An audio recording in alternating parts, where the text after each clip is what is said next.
নমস্কার বন্ধুরা, আজকে নিয়ে নিয়েছি মাটনের কিমা। আজকে মাটনের কিমা কারি বানাবো।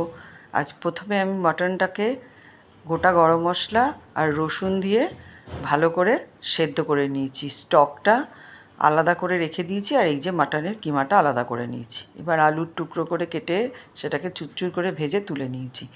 এবার যে সাদা তেলটা রয়েছে তার মধ্যে আমি দিয়ে দিচ্ছি ঘিয়ের মধ্যে দিয়ে দিচ্ছি একটা তেজপাতা।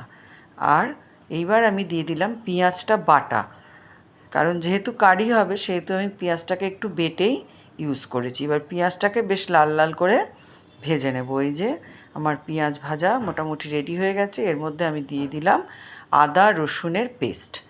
এইবার এটা দিয়ে ভালো করে কষতে থাকবো যতক্ষণ না কাঁচা মশলার গন্ধটা চলে যাচ্ছে।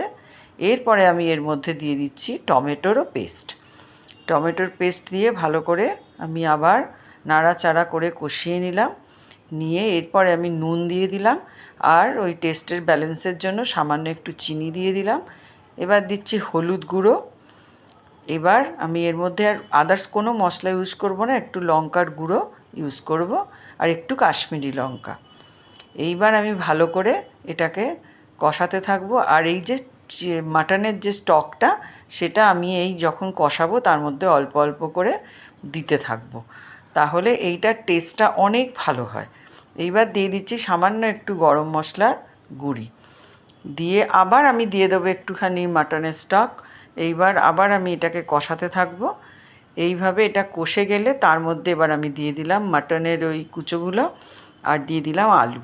এবার পুরো মশলার সাথে এটাকে সুন্দর করে আমি মিশিয়ে নেব।